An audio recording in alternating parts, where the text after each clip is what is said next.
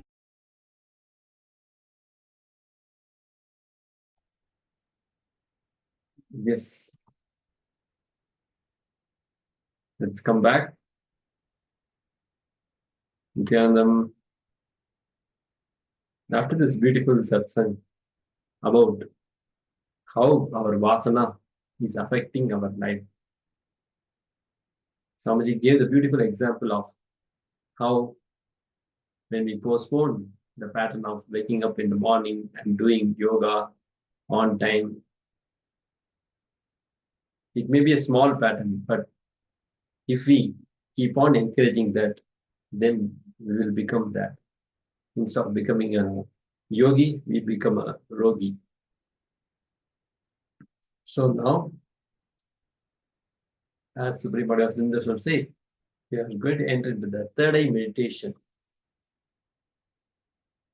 We are going to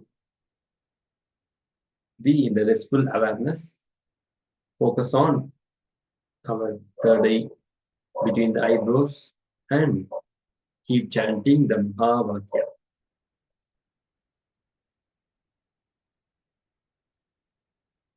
Keep your restful awareness in between the eyebrows and chant the Mahavakya. Visualize Supreme Pontiff of Hinduism. The third eye. It's a third eye meditation. We are going to practice for some time.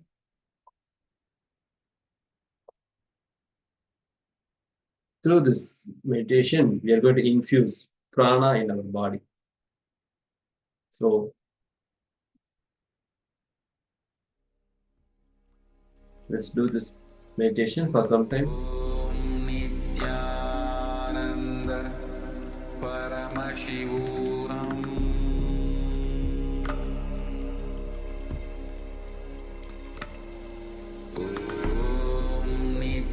Nityananda Paramashivoham.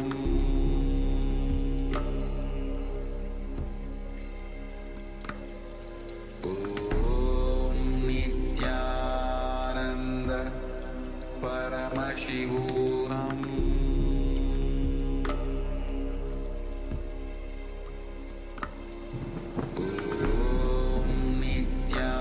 Nityananda Paramashivoham. Nityananda Paramashivoham.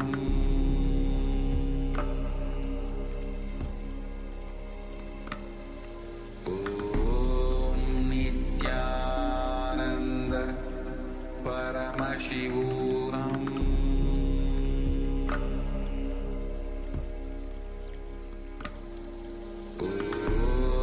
Nityananda Paramashivoham.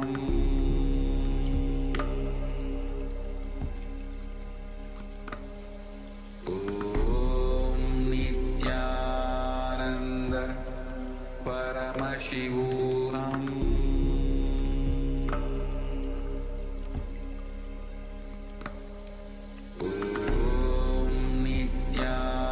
Nityananda Paramashivoham.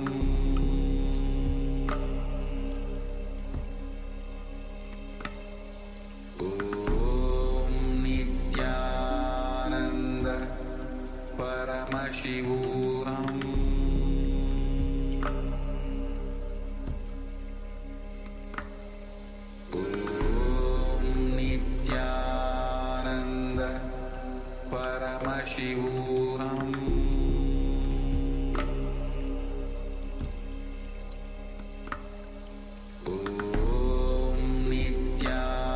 Nityananda Paramashivoham.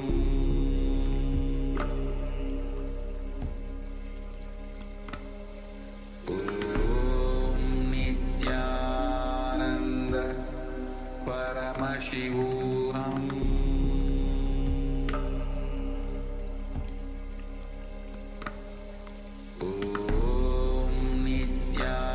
Nityananda Paramashivoham.